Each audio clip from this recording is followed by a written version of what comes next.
Subscribe करें और bell दबाएं ताकि कोई खबर रह न जाए।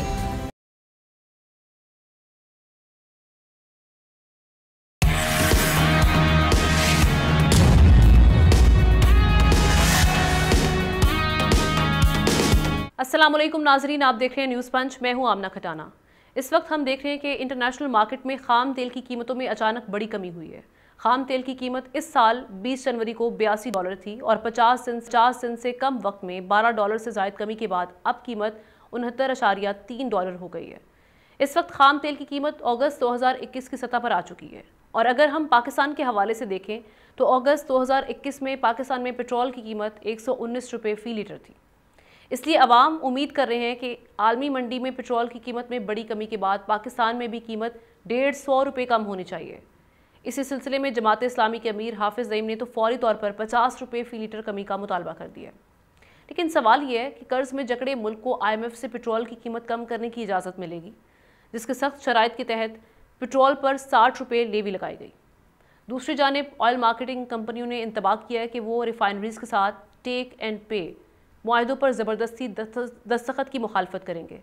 इसके क्या असरात हो सकते हैं, इसी पर हम बात करते हैं। हमें जॉइंट एनालिस्ट एहतशामुल हक साहब, उनके साथ इकोनॉमी एक्सपर्ट चौधरी अकमल साहब हमारे साथ मौजूद है। दोनों का शुक्रिया अदा करेंगे। चौधरी साहब, सबसे पहले आपकी जानिब आ रहे हैं। इंटरनेशनल मार्केट में जो अभी ऑयल प्राइसेस कम हो रही हैं, एक तो इसकी रीज़न क्या है और दूसरा ये कि इसका इम्पैक्ट पाकिस्तान में किस हद तक आएगा? जी, बहुत शुक्रिया। अच्छा, पहले मैं रीजंस को डिस्कस कर लूँ। जनवरी से जो है ये प्राइसेस नीचे आना शुरू हुई हैं और उसके बाद फ्लक्चुएट करती रही हैं। मतलब $69 पे तो रिसेंटली इस वक्त मौजूद है। इसके अलावा 70 से 72 तक जो है ना, ये इससे पहले आ चुकी है नीचे और फिर उसके बाद दोबारा ऊपर चली गई थी। अब दोबारा जो है वो 69 के लेवल के ऊपर आई हुई है। रीजन जो है ना, इसकी तीन बड़ी इंपॉर्टेंट रीजंस हैं। एक तो है ग्लोबल डिमांड एंड सप्लाई की जो पोजीशन है। उस वक्त जाहिर है कि अब इंटरनेशनली भी जो है वो ऑयल की डिमांड में उस तरीके से इजाफा नहीं हो रहा जैसा पिछले सालों में होता जा रहा था। तो वो जो मार्जिनल इंक्रीज जो होता है उसमें जो है वो कमी आती जा रही है। इसकी वजह से सप्लाई जाहिर है बढ़ रही है, जो कीमतों में कमी का बायस बन रही है। ये पॉइंट पहली रीजन है। दूसरा जो है, आप देखें इससे पहले इजराइल और फलस्तीन के दरमियान, हमास के दरमियान जो जंग चल रही थी वो रुक चुकी है। और दूसरी तरफ रशिया की और जो यूक्रेन की वॉर है उसमें भी उम्मीद पैदा हो गई है कि वो भी फ्यूचर में रुक जाएगी। तो इसकी वजह से भी जो है वो जो ऑयल की प्राइसेस एकदम से ऊपर जा रही थी वो नीचे आना शुरू हो जाएंगी। ज़ाहिर है जंगी माहौल में इस तरह की डिमांड सप्लाई की पोजीशंस यानी ये अभी मजीद कम होगी। रहती हैं। जी जी, इसमें एक्सपेक्टेशन यही है कि 69 इज मिनिमम, बट इससे ज्यादा थोड़ी और कम नीचे जा सकते हैं। 69 to 68 पे भी और भी नीचे आ सकती है, लेकिन काफी नीचे है। बहरहाल तीसरी जो सबसे इम्पोर्टेंट जो फैक्टर है that is Trump factor. Trump की जो है ना वो ये पॉलिसी है और उसका ये मानना है कि जो है वो जिस तरीके से ग्लोबल मार्केट में ऑयल की प्राइसेस ओपेक ने जो है वो सप्लाई शॉर्ट करके प्राइसेस बढ़ाई हुई हैं, जिसमें सऊदी अरेबिया भी शामिल है ओपेक कंट्रीज में। तो उसकी वजह से रूस को इनडायरेक्टली बेनिफिट हो रहा है। Indirectly benefit in the sense कि जब महंगा तेल लोग ओपेक से नहीं खरीदेंगे तो अल्टरनेटिवली वो जाएंगे रशिया के पास। और इसके हमारे पास एग्जाम्पल्स भी मौजूद है कि इंडिया हो गया या काफी सारे ममालिक जो है चाइना वगैरह, they are diverting towards Russia. तो ट्रम्प का ये मानना है कि वो इनडायरेक्टली जो है ना प्राइसेस ज्यादा करके हम रशिया को फायदा पहुंचा रहे हैं, लिहाजा ऑयल की प्राइसेस को नीचे होना चाहिए। और इस सिलसिले में अभी उनका दौरा जो सऊदी अरब का है वो बड़ा अहम है और ये उसका इम्पैक्ट भी है कि ऑयल की प्राइसेस जो है वो इन फ्यूचर भी नीचे आएंगी। तो ये तो तीन मेन रीजन थी जिसकी वजह से इंटरनेशनल मार्केट में प्राइसेस नीचे आएंगी। अब हमारे यहाँ प्राइसेस जो है वो नीचे ज्यादा से ज्यादा 12 रुपए तक का, 12-15 रुपए तक का जो है ना वो इस वक्त पोजीशन है, नीचे किया जा सकता है प्राइसेस को। इससे ज्यादा का मार्जिन नहीं है। लेकिन एट द सेम टाइम जो है वो आपको पता है कि हम जिस वक्त की आप बात कर रहे हैं $69 के ऊपर अगस्त में अगर प्राइसेस थी $69 पर बैरल पे, तो उस वक्त डॉलर भी जो है ना वो 150 या 160 रुपए के लगभग था, जो कि इस वक्त मार्केट में 270 के लगभग है। इस वजह से हम ज्यादा मार्जिन हमारे पास अवेलेबल नहीं है। यानी ये 50 वाली एहतशाम साहब जो डिमांड की जा रही है जमात इस्लामी की जानिब से, इसकी गुंजाइश नहीं है। और फिर IMF वाले मामला भी हमारे सामने है। आपका टेक? देखिए, हम ना जब आप ओपोजिशन में हो तो आप जो मर्जी डिमांड कर दें, वो तो यहाँ तक कह रहे हैं कि जी 150 रुपया लीटर से ज़्यादा नहीं होनी चाहिए कीमत पेट्रोल की। लेकिन अब जिस अंदाज से IMF का देखें पॉलिसी लेवल डिस्कशन आज से शुरू हो चुकी हैं, टेक्निकल लेवल बातचीत तो मुकम्मल हो गई है। उन्होंने तो दो बातें बड़ा वाज़ेह तौर पे आमना कह दी हैं कि बिजली और पेट्रोल बढ़ाने की 2 रुपये 80 रुपये है, 2 रुपये 80 पैसे बिजली बढ़ाने की बात कर रहे हैं, और साथ ही पेट्रोलियम लेवी जिस तरह आप कह रही हैं 60 से 70 रुपये कर दी जाए, और साथ साथ वो ये कह रहे हैं कि जी अगले 3 साल के लिए वो कह रहे हैं कि जी 3 रुपया फ़ी लीटर जो है ना वो अभी से तय करें, आपने इसको बढ़ाना है। अब सवाल ये कि हमारे यहाँ इस अंदाज़ में, जिस अंदाज़ से IMF सर पे तलवार लेके बैठा हुआ है, मुझे तो नहीं लगता कि किसी सूरत पे कोई बढ़ाने वाली बात होगी।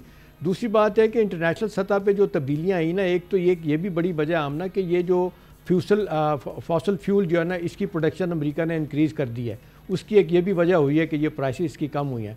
और अगली बात यह है कि जनवरी में अप्रैल में ओपेक ने फैसला किया हुआ है कि ये अपनी ऑयल प्रोडक्शन को बढ़ा देंगे। जब ये बढ़ाएंगे तो ज़ाहिर है इसकी कीमतें और नीचे आएंगी। और फिर ये लेटेस्ट जो बरतानिया ने कहा है कि जी फ्रांस की तजवीज़ पे 1 माह के लिए यूक्रेन जंग बंद कर दी जाए, उसका भी इस पर फ़र्क पड़ेगा। लेकिन साथ साथ ये भी कहा जा रहा है कि जिस तरह ग्लोबल लेवल पे टैरिफ बढ़ाने की बात कर रहे हैं अपने ट्रम्प साहब, उससे वो कह रहे हैं कि ग्लोबल इकनॉमिक ग्रोथ जो है ना वो रुकेगी, उस पर बड़ा असर पड़ेगा। अब सवाल है कि पेट्रोलियम प्राइसेस हमारे जैसे मुल्कों में आपने देखा हमेशा जब कंपेयर करें आप दुनिया में कम होती हैं, फ़र्ज़ करें 10 रुपये कम होती हैं तो हमारे यहाँ 1 रुपया 1.5 रुपया जिसको कम कर देते हैं। और बहुत हाई इफ़ेक्ट भी जब आया तब भी हमारे यहाँ पेट्रोलियम प्राइसेस कम नहीं की गई। तो मुझे नहीं लगता IMF के शिकंजे में जाने के बाद हम ये इसको कैसे कर सकते हैं। इम्पॉर्टेंट बात और है जो सऊदी अरब का रोल सामने आया ना हमना, पहले तो वो जो एक दबाव वाली पॉलिसी थी उनकी कि जी आप पेट्रोलियम, जिस तरह वो कहते थे जी पेट्रोलियम प्रोडक्शन को हम कट लगा दें, जब आप कट लगाते हैं तो प्राइसेस बढ़ जाती हैं, जब आप प्रोडक्शन बढ़ाना शुरू कर दें तो नॉर्मल हो जाती है, फिर कम होना शुरू हो जाती है। अभी इसको सामने रखते हैं तो कुछ नहीं कहा जा सकता कि कल क्या होगा, क्योंकि अब सारा कुछ कहा जा रहा है कि ट्रम्प साहब के रवैये के ऊपर है, और इसी को देखते हुए पेट्रोलियम प्राइसेस भी बढ़ेंगी आगे चल के। और ये जो थोड़ा सा हमें इफेक्ट नज़र आ रहा है शायद ये आसानी के साथ जो है ना हमें नहीं मिल पाएगा। मैं दूसरे सवाल रह गया पाकिस्तान का, हम सवाल रह गया पाकिस्तान का, तो पाकिस्तान का तो IMF के साथ प्रोग्राम में जाने के बाद हम बंद गए। अगली किस्त को इत्तलात ये है कि उन्होंने अगली किस्त इसके साथ जो है ना टैग कर दिया कि जी आप 2 रुपये 80 पैसे बिजली बढ़ाएंगे, और साथ ही आप जनाब ये तकरीबन 3 रुपया अगले साल के लिए वो कह रहे हैं कि ये पेट्रोल लेवी आप चौधरी साहब ये जो ऑयल मार्केटिंग कंपनी है ये जो ये कह रही है कि रिफाइनरी के साथ इनका टेक एंड पे वाला मुआहदा है, इस पर ज़बरदस्ती अगर दस्तखत की मुखालफत वो कर रहे हैं, इसके असरात क्या होंगे आने वाले दिन में? देखिए टेक एंड पे का जो मुआहदा है ऑयल मार्केटिंग कंपनीज और ऑयल रिफाइनरीज की जंग, ये तो बेसिकली 2 मगरमच्छों की जंग है। अब इसमें जो है ना अल्टीमेटली जो बर्डन है वो तो अवाम ने ही बेयर करना है, क्योंकि अवाम ने अल्टीमेट यूजर तो वही है। असल में ऑयल मार्केटिंग कंपनी जैसा कि आपको पता है कि आगे भी जो है वो ऑयल की प्राइसेस जो है वो नीचे आने की उम्मीद है। तो जब प्राइसेस नीचे आती हैं तो इन्वेंट्री जो है ना वो लोग मेंटेन करते हैं, कोशिश करते हैं कि उनके पास इन्वेंट्री ज्यादा से ज्यादा मेंटेन हो। और इसी तरीके से जब प्राइसेस ऊपर जा रही होती हैं तो लोग जो है ना इन्वेंट्री मेंटेन नहीं करते। अब चूंकि आगे नजर आ रहा है कि प्राइसेस जो है वो नीचे जा रही है, तो ऑयल रिफाइनरीज इस कोशिश में है कि उनसे जो है वो जितना कमिट किया जाए उतना ही फ्यूल लिया जाए और वो मैक्सिमम जो स्टॉक है वो अपने पास रखें। On the other hand oil marketing company भी अपनी कोशिश में लगी हुई है कि किसी भी तरीके से जो है वो हमारे पास ज्यादा से ज्यादा जो इन्वेंट्री है या स्टॉक हो, और उसके लिए शर्त उन्होंने जो है ओगरा ने वो ये रखी है कि अब ऑयल मार्केटिंग कंपनी चाहे पेट्रोल खरीदें या ना खरीदें, ऑयल रिफाइनरी कंपनी से जितना उन्होंने कमिट कर लिया है, जितना ऑर्डर कर लिया है वो उनको लेना पड़ेगा। अगर वो नहीं लेंगे तो उनको पेनल्टीज पे करना पड़ेगी। तो ये नॉर्मली रिड्यूसिंग प्राइसेस में तो ये जो है वो ऑयल दोनों ने ऑयल मार्केटिंग कंपनी और टैंकर माफिया जो है इन दोनों ने हुकूमत से अभी हाल ही में आपने देखा बातचीत की थी, ये दोनों हड़ताल पे जा रहे थे कि जी हमारा मार्जिन बढ़ाया जाए। मार्जिन बढ़ाया तो नहीं है, लेकिन कहा जा रहा है कि अंदर से इनको कह दिया गया जी मार्जिन बढ़ा देंगे, उसका फिर फर्क पड़ेगा आमना आप पे, मुझ पे, चोइसा पे पड़ेगा। जी बिल्कुल बिल्कुल बिल्कुल ऐसा ही है। अब ये मामला जब रिवर्स होगा, इस वक्त चूंकि प्राइसेस नीचे जा रही है ना, तो दोनों ऑयल मार्केटिंग कंपनीज भी और ऑयल रिफाइनरीज भी वो चाह रही हैं कि हमारे पास स्टॉक लेवल जो है ना वो ज्यादा से ज्यादा रहे, ताकि हमारा जो स्टॉक है वो पड़े पड़े बढ़ जाए। लेकिन दूसरी तरफ जब ये पेट्रोल महंगा होने जाता है तो आपको पता है कि पेट्रोल पंप वाले भी फिर अगले दिन जाके जो है ना पेट्रोल की प्राइसेस को कम करते हैं कि जी हमारे पास पुराना स्टॉक पड़ा हुआ है और इस वजह से और ये वो, तो अल्टीमेटली तो आम आदमी की जेब पर ही वो आकर आपस का इनका मसला है। हमारे बिल्कुल सही बात है, आम आदमी की जेब पर बोझ पड़ता है। Thank you so much Chaudhary Akmal साहब हमारे साथ मौजूद थे इस अहम टॉपिक पर। ब्रेक लेते हैं, ब्रेक के बाद दीगर हम स्टोरीज उन पर डिस्कस करेंगे।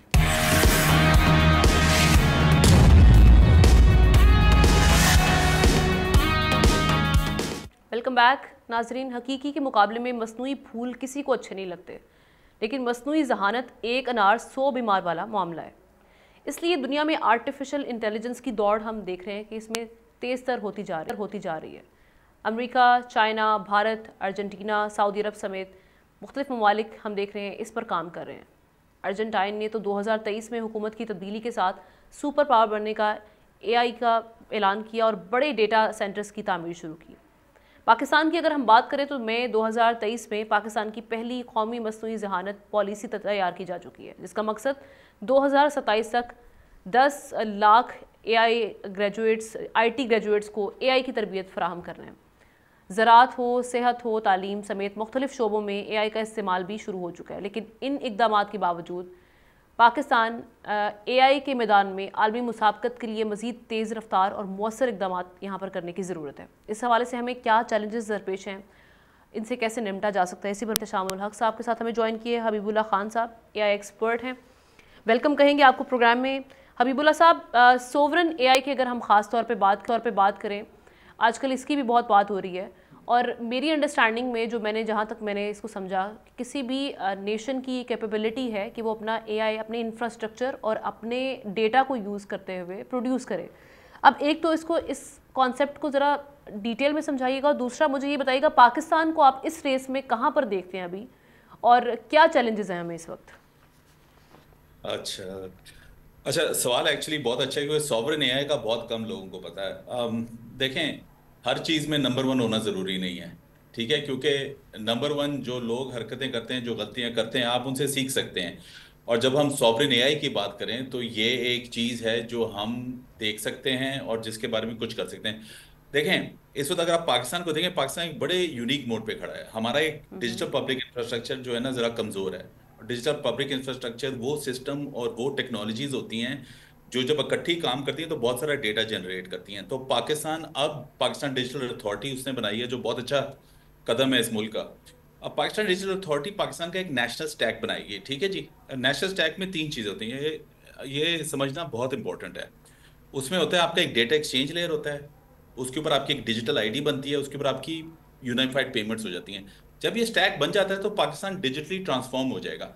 जब ये ट्रांसफॉर्म होगा तो ये इतना ज़्यादा डेटा ये जनरेट करेगा, वो डेटा आपने इस्तेमाल करके मुल्क में बेहतरी लानी है, गवर्नमेंट में बेहतरी लानी है, सिस्टम में बेहतरी लानी है, रेगुलेटर्स में बेहतरी लानी है। अब अगर आप वो डेटा बाहर भेजेंगी तो दुनिया में जिसके पास वो AI है वो आपका सारा डेटा देख लेगा। तो आप ये नहीं कर सकते कि जो इतना वैल्यूबल डेटा आप प्रोड्यूस कर रहे हैं और आगे जाके 100 गुना ज़्यादा प्रोड्यूस करने लगे हैं, वो दूसरे ममालिक जाके बैठ के आराम से देखें। तो सॉवरेन AI आपको बहुत ज़रूरत है, बिकॉज आपको लोकल इन्वेस्टमेंट की ज़रूरत है।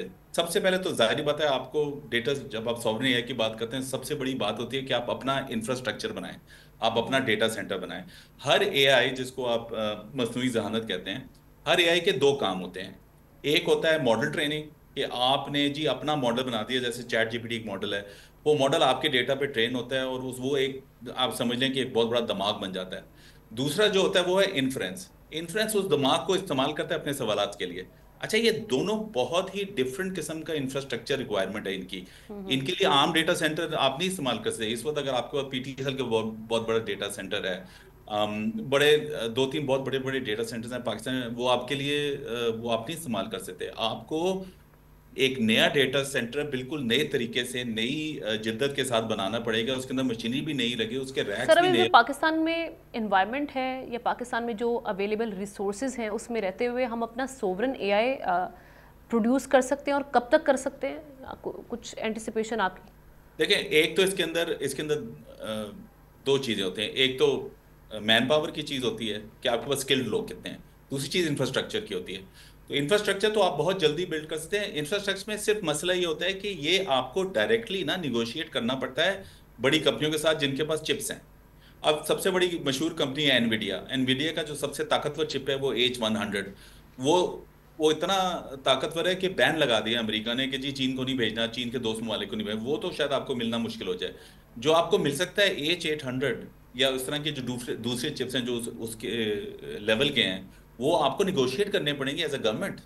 वो आप गवर्नमेंट जाके खरीदेगी, वो करेगी। उसके बाद आपको कोई मेरे ख्याल से शुरू में कोई 500 से 1000 रैक का डेटा सेंटर लगाना पड़ेगा, जिसके अंदर आप ये सारी चीजें कर सकें, अगर आपने सीरियसली ये सारा काम करना है मुल्क के लिए। Right, I get back to you. जी जी, मैं 6-9 महीने में कर सकती हैं। ठीक है, 9 मंथ में, आप 9 मंथ्स का कह रहे हैं कि उसमें ये कंप्लीट किया जा सकता है। एहतशाम साहब, आप पाकिस्तान को इस रेस में कहाँ पर देखते हैं? देखें 2017 में ना sir, I get back to you. मैं हमारे साथ एक और गेस्ट हैं एहतशाम साहब, मैं उनका इस पे टेक ले लूँ, फिर मैं आपके पास दोबारा सवाल लेकर आती हूँ। जी एहतशाम साहब। देखें, दो चीज़ें आमना जो मुझे समझ आती हैं, ये बज़ाहिर तो ये लगता है ये कंप्यूटर साइंस प्रोग्रामिंग की ये बड़ी बहन है और आर्टिफिशियल इंटेलिजेंस, और ये बहुत वास्ट सब्जेक्ट हो जाता है, जो मेरा ख्याल है हमारे जैसे मुल्कों में बहुत देर के बाद समझ आएगी और इस पर हम अब कुछ तब्दीली ला सकते हैं। दो चीज़ें हैं जो बज़ाहिर समझ आता है कि एक क्वालिटी ऑफ लाइफ जो है ना इससे इम्प्रूव होगी, जहाँ इंडस्ट्री के लिए, हेल्थ, एजुकेशन के लिए अच्छा होगा। और एक बात जो मेरी समझ से बाला है, जो बड़ी बात है, वो कहते हैं कि ये कॉम्प्लेक्स इश्यूज़ और प्रॉब्लम जो होते हैं ना बियॉन्ड इंसानी माइंड, वो उसको वो सॉल्व करके देगी। एक तो चलें ठीक है, अच्छी बात है, कई जगह पे आप फंस जाते हैं तो आप इनकी मदद लें, लेकिन जो मेरे कंसर्न है आमना इस हवाले से, एक तो ख़बर मैं पढ़ रहा था इंटरनेशनल सतह पे कि जी एक तो यह है कि जी इससे लोगों की जॉब क्रिएशन ख़त्म हो जाएगी, लोगों की नौकरियां ख़त्म हो जाएंगी। एक कल की एक ख़बर है, किसी बाहर के अखबार में देख रहा था कि 7 करोड़ नई नौकरियां फौरी तौर पे दुनिया में मिल जाएंगी।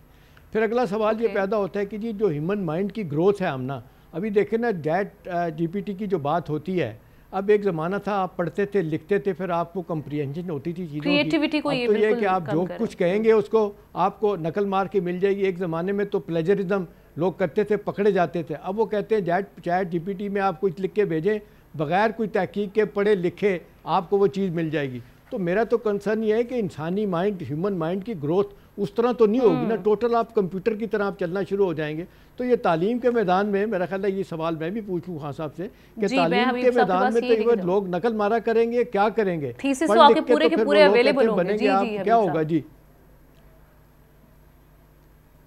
जी, अगर मैं इसका जवाब दूं, सबसे पहले तो इस वक्त चीन में 60 लाख AI के इंजीनियर्स और रिसर्चर की ज़रूरत है, और वो शायद साल में कोई 20-25 हज़ार प्रोड्यूस करते हैं। तो जहां नौकरियां जाती हैं वहां नौकरियां बनती भी हैं। हर टेक्नोलॉजी की वजह से जॉब्स कम भी होंगी, ज़्यादा भी होंगी, ये मामला तो चलता रहेगा।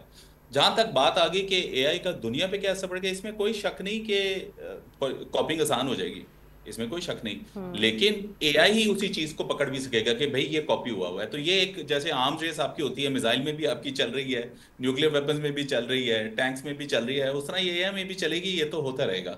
लेकिन ये जो उन्होंने बात की ना कॉम्प्लेक्स प्रॉब्लम की, बड़ा इंपॉर्टेंट है, और ये सॉवरेन AI के लिए बहुत इंपॉर्टेंट है। अब आप कितना आपका जाया होता है एग्रीकल्चर में, जाया होता है अगर आपको वेदर का नहीं पता, ठीक है जी। अब आपके पास AI के अंदर सही तरह की इन्वेस्टमेंट हो तो आप एक मॉडल को ट्रेन कर सकते हैं जो प्रिडिक्ट करे कि किस वक्त बारिश हो रही है, किस वक्त बारिश नहीं हो रही। और ये बड़ा मुश्किल काम है, क्योंकि क्लाइमेट प्रिडिक्ट करना सबसे मुश्किल काम है, लेकिन AI है वाहिद जो ये कर सकती है। आप पाकिस्तान के यूज केसेस उठा के देखें, और वो यूज केसेस गवर्नमेंट को बेहतर करना, एग्रीकल्चर को बेहतर करना, जो आपके मर्चेंट्स हैं जो 10 लाख हैं उनको डिजिटाइज करके उनकी मदद करना, ये सारे यूज केसेस के मुताबिक आप अपना सॉवरेन AI बनाएं, उसके अंदर इन्वेस्टमेंट करें। जो लेकिन इससे हबीब साहब एक रिस्क जो हम देख रहे हैं साथ जुड़ा हुआ है, अभी फ्यूजन यूनिवर्सिटी चाइना में एक रिसर्च भी हुई है जिसके मुताबिक ये बताया जा रहा है कि AI एक्सपर्ट्स ने जो मुख्तलिफ हैंडल्स हैं जैसे चैट GPT हो गया, डीप सीक, इनको अपना रेप्लिका बनाने का टास्क दिया और 80% इस पर काम मुकम्मल हो चुका है। तो अगर इसको बंद भी किया जाए इन फ्यूचर, तो ये जो रोबोट हैं ये तो कंट्रोल करना मुश्किल नहीं हो जाएगा? ये रिस्क, इसको किस तरह से देख रहे हैं, किस हद तक खतरनाक है? देखें, किसी भी चीज को आप अथॉरिटी देंगे, चाहे वो इंसान हो या रोबोट हो, तो वो अथॉरिटी जितनी आप देंगे उसके मुताबिक ही मसला होगा ना। तो इस चीज को मैनेज करने के लिए आपको प्रोटोकॉल और पॉलिसीज बनानी पड़ती हैं, जो मेरे ख्याल से इस वक्त आपको आपकी वो कनेक्टिविटी का लेवल और आपकी AI की वो अकल का लेवल नहीं है कि वो आपको इसकी मेरे ख्याल से ज़्यादा फिक्र करनी पड़ेगी। इस वक्त तो आपको इस चीज़ की फिक्र करनी है कि हमारा मुल्क जो इंतहाई गरीब मुल्क है और हमारा मुल्क जो बैंकरप्ट है, इसको AI कैसे फौरन मदद कर सकती है अगर हम सही तरह की इन्वेस्टमेंट करें। देखें, रिसर्च कोई भी हमारे लोग बहुत समझदार हैं, हमें रिसर्च के लिए करने चाहिए, AI की रिसर्च करने के लिए कोई जगह ही नहीं है। सॉवरेन AI करें, 2-3 बड़े डेटा सेंटर बनाएं, उसके अंदर इन्वेस्टमेंट्स करें, 10-15 यूनिवर्सिटीज़ को आइडेंटिफाई करें जिनके मास्टर्स के प्रोग्राम अच्छे हैं, और आप उनको रिसर्च का एक्सेस दें उस डेटा सेंटर के अंदर। मैं आपको गारंटी करता हूँ 400 मिलियन अरब्स हैं, अफ्रीका में इतने अफ्रीकन हैं, उन लोगों के पास एआई की ट्रेनिंग की जगह नहीं है। आप ग्रेजुएट प्रोग्राम रहे, सारी दुनिया से लोग आएंगे। सबसे समझदार इन्वेस्टमेंट जो आप कर सकते हैं, आप डेटा सेंटर बनाएं सॉवरेन एआई के लिए। लो कॉस्ट बना सकते हैं हम डेटा सेंटर्स इस वक्त। बिल्कुल, देखें आपको देखें चिप्स कितनी देर में आते हैं उसका मैं नहीं कह सकता, लेकिन उसके बाद 6 से चले, मैं जरा शायद जल्दी कर, 1 साल के अंदर डेफिनेटली आप इस रेस में ना अपना झंडा गाड़ सकते हैं, इसमें मुझे कोई शक नहीं है। करेक्ट। और आप समझ रहे हैं कि एआई की जो इस वक्त ट्रेनिंग है पाकिस्तान में ये बहुत ज़रूरी हो चुकी है, और आपके नॉलेज में क्या है कि इस पर किस हद तक काम हो रहा है? वैसे देखें जो भी काम हो रहे हैं ना वो हमारी आईटी की एक्सपोर्ट कंपनीज कर रही हैं, क्योंकि उनके सारे कस्टमर्स जो है ना बाहर हैं, तो वो हमें कहते हैं हमें एआई ला के दो, तो हम उनके पास तो चॉइस ही नहीं है, तो वो काम कर रही हैं। उसके अलावा एआई की वजह से कोडिंग आसान हो गई है। मैंने जिन पाकिस्तान की आईटी कंपनी से काम किया उन्होंने कहा कि हमारा जो आईटी की प्रोडक्शन है, जो कोडिंग है, वो 30% बढ़ गई है। तो बेसिकली सबसे ज्यादा काम इस वक्त उन आईटी एक्सपोर्ट कंपनीज में हो रहा है। गवर्नमेंट लेवल पे जो है ना, अभी तक बीएससी कंप्यूटर साइंस की वो मेरे ख्याल से और मास्टर्स जो हम पढ़ा रहे हैं उसमें एआई का इस वक्त, वो हमारा बीएससी कंप्यूटर साइंस इतना अच्छा नहीं है जितना होना चाहिए, तो एआई को तो आप भूल ही जाए। हाँ, तो सबसे स्मार्ट इन्वेस्टमेंट है कि आप मास्टर्स लेवल पे इन्वेस्टमेंट करें और बाहर से लोगों को भी बुलाएं और एक रिसर्च और डेवलपमेंट का कल्चर करें। लेकिन मास्टर्स में जब आप स्टूडेंट्स बुलाते हैं, रिसर्च करवाते हैं, आपके पास कोई डेटा सेंटर ही नहीं है, आपके पास कोई चिप्स ही नहीं है, आपके पास कोई मॉडल ट्रेनिंग की जगह नहीं है, आपके पास इन्फ्रेंस ट्रेनिंग की जगह नहीं है, तो ये सारी चीजें इकट्ठे काम करती है, दोनों तरफ रिसोर्सेज लाने पड़ेंगे। ठीक, thank you so much Habibullah Khan साहब, एआई हमारे साथ थे, एहतशाम साहब भी हमारे साथ इस मामले पर बात कर रहे थे। एक ब्रेक लेते हैं, ब्रेक के बाद हमारे पास दीगर अहम टॉपिक्स उन पर हम डिस्कस करेंगे।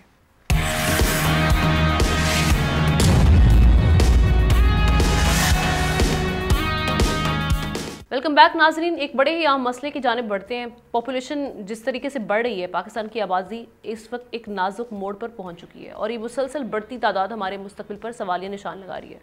फरवरी 2025 के अंदाजों के मुताबिक मुल्क की आबादी 25 करोड़ 37 लाख 50 हज़ार तक जा पहुंची है। इसके साथ ही पाकिस्तान दुनिया के सबसे ज़्यादा आबादी वाले ममालिक में 5वें नंबर पर आ चुका है। सालाना 1.57% की रफ्तार से बढ़ती आबादी का मतलब है कि हर साल तकरीबन 50 लाख नए अफराद का इजाफा हो रहा है। एक चीज़ जिस पर ज़्यादा तवज्जो नहीं दी गई वो ये है कि पाकिस्तान की 40% आबादी 40 साल से कम उम्र और 64% आबादी 30 साल से कम उम्र है, जो कि खुशाइंद है। इस फीसद के लिहाज से हमारी आबादी का बहुत बड़ा हिस्सा दीगर ममालिक के मुकाबले में कौम की तामीर और तरक्की में अपना हिस्सा डाल सकता है, लेकिन बदकिस्मती से पाकिस्तान का शुमार दुनिया के करीब तरीन और नाख्वानदगा ममालिक में होता है, और इसका मतलब ये है कि हमारे नौजवानों के पास तालीम और रोज़गार के मौके नहीं है, बल्कि उन्हें गुर्बत, महरूमी और बढ़ती हुई मायूसी का सामना है, जिसका नतीजा ये है कि आबादियाती फ़ायदा आबादियाती आफत में तब्दील हो रहा है। इस अहम मसले से निपटने के लिए हुकूमती मुहिम से क्या आबादी बोझ के बजाय एक कीमती सरमाया बन सकती है, वसाइल से दबाव डाल रही है? इसी पर बात करने के लिए हमारे साथ मौजूद हैं ज़ेबा सत्तार साहिबा, कंट्री डायरेक्टर हैं पॉपुलेशन काउंसिल की। आपको वेलकम कहेंगे प्रोग्राम में। ज़ेबा साहिबा, सबसे पहले तो हम जिस तरह से देख रहे थे, हालिया एक रिपोर्ट भी सामने, एक रिसर्च जिसके मुताबिक 1994 से लेकर अब 2024 तक हमने देखा कि फर्टिलिटी रेट कम हुआ है। अब एक रिपोर्ट ये भी कहती है कि अगर जिस ट्रेजेक्टरी के साथ या जिस तेज़ी के साथ हम आगे बढ़ रहे हैं तो 2050 तक 386 मिलियन तक हमारी आबादी पहुंच जाएगी, जो कि अब 3rd मोस्ट पॉपुलस कंट्री हम बन सकते हैं। ये सारे हम अगर फिगर्स देखें तो कैसे हम एक बैलेंस अचीव कर सकते हैं between population growth and available resources, ताकि पाकिस्तान की सस्टेनेबल ग्रोथ हो? जी, थैंक यू वेरी मच। सबसे पहले मैं कहूँगी कि आपका शुक्रिया कि आपने इस अहम मौजू के बारे में एक ख़ास प्रोग्राम किया है। ये एक्चुअली बहुत ही हमारे जो आपने दोनों बातें की, जो दोनों बातें आपने की हैं वो दोनों सच हैं कि अगर हम और कुछ ना करें और यानी जैसे चल रहे हैं वैसे ही चलते जाएं तो हमारी आबादी वाकई 385 मिलियन जो आपने कहा वो ही हो के यानी 2050 तक तो हम इतने ही होंगे। दूसरी बात कि फर्टिलिटी रेट जो है, जो एवरेज है औरत जो बच्चे पैदा करती है, तो वो वाकई एक ज़माने में 1990 तक 1990 तक ये कुछ 6 होता था औसतन, और अब 3.6 है। मगर और ममालिक जो हैं कम तो हुई है, मगर पिछले 10-15 साल से ये जो आबादी है वो यानी फर्टिलिटी रेट है हमारी, वो बदली नहीं है। और मेरे ख्याल से इसी वास्ते हम इस बहुत अहम और संजीदा सॉर्ट ऑफ मोड़ पे आके बैठे हैं, क्योंकि बाकी जो इस रीजन के ममालिक हैं उनमें आप अगर बांग्लादेश को लें, इंडोनेशिया को लें, इंडिया को लें, ईरान को लें, हमारे जो सारे हैं, नेपाल को भी ले लें, तो उनकी जो एवरेज है जो बच्चे होते हैं एक औरत को, वो हमसे आधा है। आई मीन 1.82 इस तरह से आ रहे हैं, दो या दो से कम। तो 3.6 लगता अच्छा है कि हाँ कम है 6 से, मगर और ममालिक जो हैं वो बहुत हमसे आगे बढ़ चुके हैं। और इसी वास्ते आप जो देख रही हैं इर्द गिर्द हमारे बहुत अब वाज़े हो रहा है कि जो इम्बैलेंस पॉपुलेशन ग्रोथ है, यानी हमारे वसाइल बहुत ज़्यादा महदूद हैं और आबादी इस तेज़ी से बढ़ रही है और कुछ वो रफ्तार इतनी कम नहीं। तो ग्रोथ रेट आपने देखा होगा कि सबसे बड़ा वाक़या जो था हमारा 2023 का जो सेंसस था, उसमें ये पता चला कि जो 2017 के रिज़ल्ट्स हमें बहुत ही हैरतमंद लगे थे, उससे भी ज़्यादा बढ़ के था। तो यानी हम कम रफ्तार बढ़ने की रफ्तार जो है कम नहीं हो रही, बल्कि शायद बढ़ रही हो, और ये एक बहुत बड़ा चैलेंज है। अब इसमें बैलेंस कैसे क्रिएट किया जाए, क्योंकि हम देख रहे हैं कि हमारे जो रिसोर्सेज हैं ऑलरेडी उसमें कमी पाई जा रही है, फिर उन पर बोझ बढ़ रहा है, वो चाहे आपके आबी वसाइल हों, फिर उसके बाद हम क्लाइमेट में देख रहे हैं कि इसके क्या असरात हैं, तेज़ी से बढ़ता हुआ जो इस वक्त हमारे पोल्यूशन है, और उसके अलावा जो मामला चल रहे हैं इस वक्त हम देख रहे हैं कि टेम्परेचर ज़मीन का वो भी बदल रहा है। तो किस तरह से इसको कंट्रोल किया जाए, अब हमने बैलेंस कैसे क्रिएट करना है? जी, बैलेंस के लिए मेरे ख्याल से बहुत बड़े, यानी एक तो है ना कि हमारी जो स्टेट है पॉलिसी, वो इस मामले में बिल्कुल क्लियर नहीं है। लगता तो ऐसे है कि बहुत से पॉलिसी मेजर्स हैं जो कि ऑलमोस्ट इनकरेज कर रहे हैं कि ज़्यादा हो आबादी, और मेरे ख्याल से जब तक हम पॉपुलेशन वेलफेयर की तरफ ना आए, कंट्रोल ना करें, कंट्रोल हम बिल्कुल नहीं करना चाहते, हम लोगों की बेहतरी चाहते हैं। और जो बहुत ही हमारी जो रिसर्च दिखाती है कि लोग ख़ुद चाहते हैं कि अपनी फैमिली में एक तवाज़न रखें, एक बैलेंस होना चाहिए कि अगर मेरे वसाइल इतने हैं तो ज़ाहिर है फिर इतने बच्चे मैं अफोर्ड कर सकता हूँ या कर सकती हूँ। इसी तरह जो स्टेट है उस रियासत की मेरे ख्याल से ज़िम्मेदारी है कि अगर आपको दिख रहा है कि वसाइल बहुत बुरी तरह से आपके कम हो रहे हैं, चाहे आप, तो रियासत क्या अनअवेयर है ग्रेव कॉन्सिक्वेंसेस से कि इसके क्या मामला अभी भी हम फेस कर रहे हैं, और आगे जाके किस हद तक हमें ये अभी एक रिसर्च ये बता रही है, रिपोर्ट बता रही है कि 2050 तक हमें 115 मिलियन नई जॉब्स की रिक्वायरमेंट होगी, क्योंकि जिस तरीके से आपकी वो बढ़ रही है आबादी, और ऑलरेडी हम देख रहे हैं कि अनएम्प्लॉयमेंट इस कदर है कि लोगों को यहाँ से बाहर जाना पड़ रहा है अपॉर्चुनिटीज़ की तलाश में। जी बिल्कुल। हमने एक स्टडी की है पाकिस्तान एट 2050, और उससे पहले भी बहुत सी स्टडीज़ हो चुकी हैं।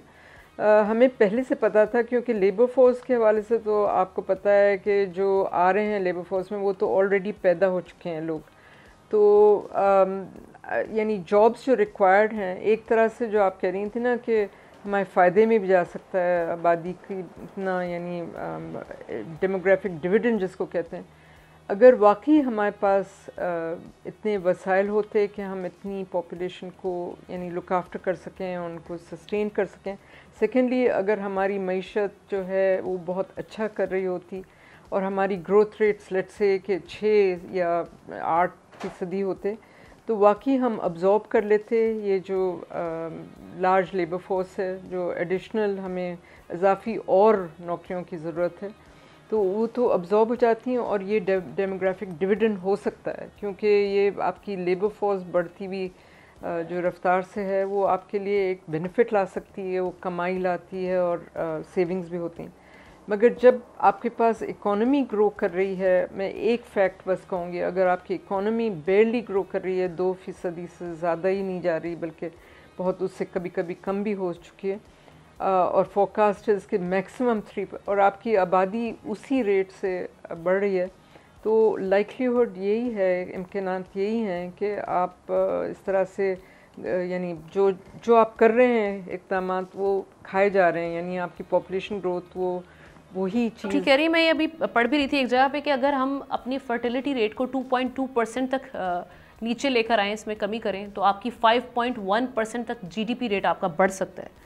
Thank you so much. बस सतार साहिबा इस अहम पर्टिनेंट इशू पर हमारे साथ बात करने के लिए मौजूद थी। इंशाल्लाह हम इनको फिर किसी और मौके पर इसी मामले पर बात करने के लिए दोबारा बुलाएंगे, क्योंकि बड़ा अहम इशू है। बर्जनिंग पॉपुलेशन जिसमें हम देख रहे हैं रैपिडली, इसमें तेज़ी हम देख रहे हैं कि इसमें आ रही है। बढ़ती हुई आबादी किस तरह से हमारे वसाइल को इस पर बोझ डाल रही है, और गवर्नमेंट इस सारे सिलसिले में क्या काम कर रही है। Moving on to our next story which is about Syria, जहां पर हम देख रहे हैं एक बार फिर कशीदगी और खून रेजी बढ़ गई है। हुकूमती फोर्सेस और साबिक सदर बशारुल असद के वफादारों के दरमियान झड़पों में हलाक होने वालों की तादाद 1000 से तजावुज़ कर गई है, जिनमें तकरीबन बताया जा रहा है कि 750 शहरी शामिल हैं।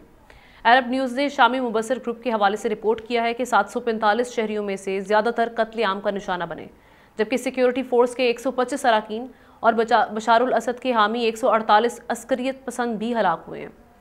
साबिक सदर के हामी समझे जाने वाले शहर लाज़किया के अतराफ बड़े इलाकों में बिजली और पीने के पानी की फराहमी मुनक़ता कर दी गई है। माहिरीन की जानिब से असद हुकूमत के खात्मे के 3 माह बाद शुरू होने वाली इन झड़पों को नई दमिश्क हुकूमत के लिए बड़ा मसला करार दिया जा रहा है। हुकूमत का ये दावा है कि वो बशारुल असद की फ़ौजी बाक़ियात के हमलों का जवाब दे रही थी, लेकिन माहिरीन इसे इंतकामी कत्ले-आम करार दे रहे हैं। यूएन ने शामी हुकूमत पर जोर दिया है कि शहरियों की ज़िंदगियाँ बचाने के लिए फ़ौरी इक़दाम किए जाएँ। अब ये हालात किस जानिब जाएंगे और वजह क्या है, जो भी मामलात बने हैं वहाँ पर। International affairs expert Hamid Khan अल-बशरकी साहब ने हमें ज्वाइन किया। Thank you so much Hamid साहब। ये क्या वजह बनी है दोबारा से वहाँ पर हम जो सिचुएशन बनते हुए देख रहे हैं, क्योंकि जब रजीम चेंज हुआ था उस वक्त कहा जा रहा था कि अब हालात अंडर कंट्रोल हैं, अब आगे क्या सिचुएशन बनेगी? और जी देखिए, बात यह है कि शाम के अंदर जो अलवी ख़ानदान यानी हाफिज बशरुल असद और उनके वालिद का जो ख़ानदान था वो 50 साल से इक़्तिदार में था, और लाज़मी बात है कि जो उनका अलवी कबाइल हैं उनका एक वारन स्ट्रॉन्ग होल्ड था, और मैं ये समझता हूँ कि उनकी तरफ से रेजिस्टेंस भी देखने को आई है। और बदकिस्मती से ये है कि चूँकि अल जलानी जो हैं जब से इक़्तिदार में आए हैं उनको बहुत सारे और जिसको कहते हैं चैलेंजेस का सामना है, चाहे वो दाइश की शक्ल में हो, दौलत इस्लामिया की शक्ल में हो, टर्की के बॉर्डर की शक्ल में हो। सो इस वक्त भी एक बार फिर शाम के अंदर जो कंट्रोल की जंग है, जो कंट्रोल करने की जंग है, उसके अंदर बहुत सारे स्टेक होल्डर्स शामिल हैं। देखिए, रशिया ने अपने अड्डे अभी तक खाली नहीं किए, और हमने ये भी देखा कि जो सिविलियन जो हैं वो बहुत सारे रशिया के अड्डों में पनाह लेने की बात कर रहे हैं, और वो रूस के अड्डों से कह रहे हैं कि जी आप हमारी हिफाजत करें। दूसरी जानिब अमेरिका की जानिब से वार्निंग दी जा रही है कि किसी भी सूरत में रूस को या किसी भी तीसरी कुव्वत को इन्वॉल्व नहीं होना चाहिए। जरूरत इस अमर की है कि जो नई हुकूमत है अल जलानी की सरबराही में, वो ना सिर्फ शहरियों का तहफ़्फ़ुज़ करे बल्कि उनको कोशिश करनी होगी कि वो किसी न किसी अंदाज में उस किसी मुआहदे पर पहुंचे जिसके तहत अलवी कबाइल को भी तहफ़्फ़ुज़ हासिल हो और ना ही कोई मज़ीद बगावत जर पकड़े। मैं ये समझता हूँ कि शाम ने बहुत अरसा ये खाना जंगी झेली है। अब वक्त आ गया है कि तुर्की, सऊदी अरब, ईरान और तमाम जो दुनिया के मुसलमान ममालिक हैं वो मिलकर ना सिर्फ शाम की नई हुकूमत को सपोर्ट करें बल्कि जो शहरी हैं, जो मुख्तलिफ स्टेक होल्डर्स हैं, उनके दरमियान किसी न किसी तरह के कोई मुआहिदा करके इस जंग बंदी को फौरी तौर पर जंग बंदी नाफिज की जाए और उसको मुस्तकिल शक्ल दी जाए, वरना हालात बेकाबू हो सकते हैं। और जिस तरह की कहा जा रहा है कि शामी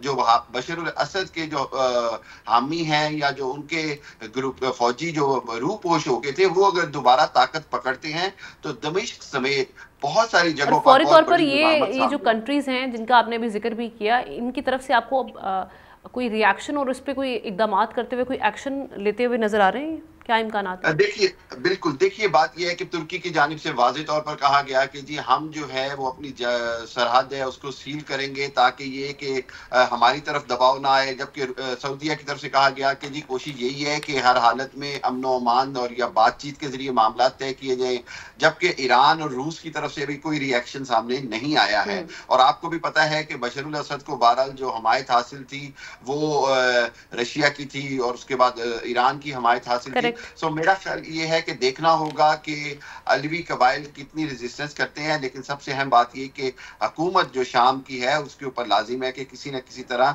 अलवी कबाइल या जो शाम बशरुल असद के हामी हैं उनको एहसास तहफ़्फ़ुज़ दिलाया जाए ताकि मजीद खाना जंगी से बचा जाए, वरना एक बार फिर वही सूरत हाल होगी जो हमने पिछले 10 साल में देखी है।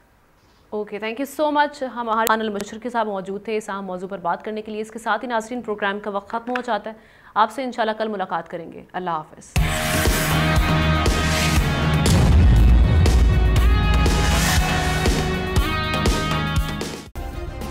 सब्सक्राइब करें और बेल दबाएं ताकि कोई खबर रह न जाए।